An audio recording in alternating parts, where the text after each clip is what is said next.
Parang kailan lang. Nagsimula ako, halos walang maniwala sa akin kasi motor lang yung dala ko.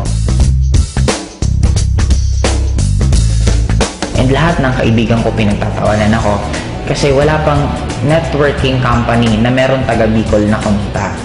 Pero after 4 years, sobrang grabe ng blessing na binigay sa akin. 4 years, 4 na sasakyan. First car ko is Honda Civic, second car ko is Montero Sport, third car ko is sobrang guwapo ng sasakyan kasi 2-door siya na Accord na kung nanonood ka ng Fast and the Furious, halos magkamukha yung sasakyan na yun. Pang fourth car ko, normally halos ito yung nagiging ultimate goal eh. Fourth car ko is Hummer.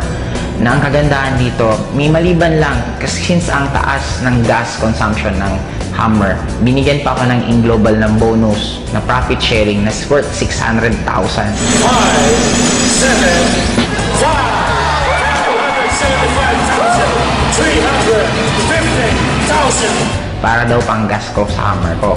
And ang pinaka naging blessing sa akin this year, kasi binigay pa sa akin ng AIM, yung isa sa pinakapangarap ko, yung makakita mismo ako at makahawak ng snow. Nakapunta kami for 12 days sa United States, all expense paid, may piso, wala akong ginastos. Ang ginawa lang namin doon, walang iba kundi kumain, mag-shopping, mamasyal, sobrang sarap ng buhay. And ang nagiging blessing sa akin ngayon, hindi lang ako yung kumikita. Kasi within this year alone, 10 sa taga Bicol ang nagkaroon ng first car nila. And I already created more than 30 millionaires under me. Ang isa sa pinaka-nasarapan ko sa AIM Global, kung ako tatanungin mo bakit AIM Global ang kinakareer ko, kasi ang dami kong choice kung ano yung pwede kong gawin na opportunity or pwede kong anong gawin na ibang bagay. Pero kaya AIM Global ang ginawa ko for 2 reasons lang. Number 1, kikita ka ng sobrang daming pera in a short span of time. Right now, I'm already earning 7 figures per month. And by next year, I'm sure kikita ako ng nasa 8 figures per month. Ang pinaka-bottom line sa akin, hindi lang yung pera, pero yung magkakaroon ka ng lots of time para i-spend mo sa loved ones mo. Kasi for me, yun naman talaga ang pinaka-essence ng buhay.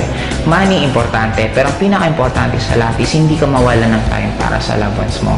Kaya kung ikaw yung tipong tao ngayon na namumroblema ka ng pamasahe mo, namumroblema ka ng tuition ng anak mo, namumroblema ka ng kuryente, namimiss mo yung mga pamilya mo kasi nasa malayo kang lugar na ginagawa mo yun para ka lang kumita, meron ngayon na isang AIM Global na kaya nang ibigay lahat ng pinapangarap mo.